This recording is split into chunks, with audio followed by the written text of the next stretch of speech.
Shalom भाइयों और बहनों, तोरा कहती है जो मनुष्य अपने हृदय से क्रिएटर की तोरा को सुनता है वही जीवन का मार्ग पाएगा।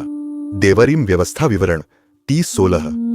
हम जानते हैं कि यीशुआ हमशियख ने कहा, जो मुझे मनुष्यों के सामने स्वीकार करेगा उसे मैं अपने स्वर्गीय पिता और स्वर्गदूतों के सामने स्वीकार करूंगा, पर जो मुझे मनुष्यों के सामने नकारेगा उसे मैं अपने पिता के सामने नकार दूंगा।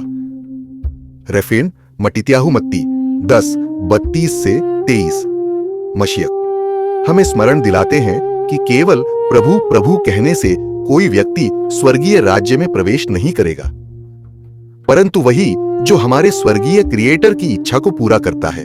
मत्ती 7:21। जोहर हाकादोश सिखाता है कि तोरा और मशियख एक ही प्रकाश से उत्पन्न हुए हैं।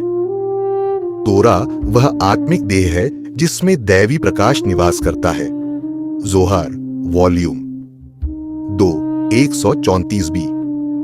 इसलिए जब लिखा है तोरा ने देह धारण किया, तो यह कोई रहस्य नहीं बल्कि सच्चाई है जो यीशुआ में पूरी हुई।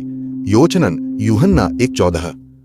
तोरा जो मूसा के द्वारा दी गई वह केवल अक्षर नहीं बल्कि जीवित प्रकाश है जो हमें मशियख की ओर ले जाता है। योचनन 5:46। जोहर कहता है, जिसने तोरा के भीतर का रहस्य नहीं जाना वह जीवन के वृक्ष से दूर रहता है, और यही कारण है कि मशियख हमें तोरा की पूर्णता की ओर बुलाते हैं, क्योंकि वही जीवित तोरा है।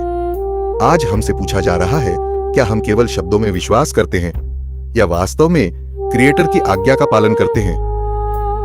मशियख का अनुसरण करना केवल नाम का धर्म नहीं बल्कि आत्मा और सत्य में चलना है।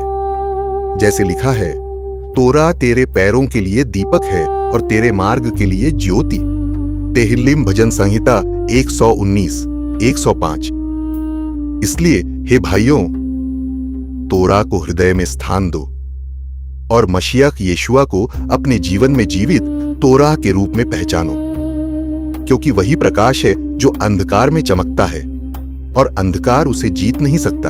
यदि यह संदेश आपके आत्मा को छू गया हो तो इसे लाइक करें, अपने मित्रों और परिवार के साथ शेयर करें, और ऐसे ही मैसायानिक तोरा संदेशों के लिए सब्सक्राइब करें हमारे चैनल को, ताकि यीशुआ हमशियख की सच्चाई और प्रकाश हर हृदय तक पहुंच सके।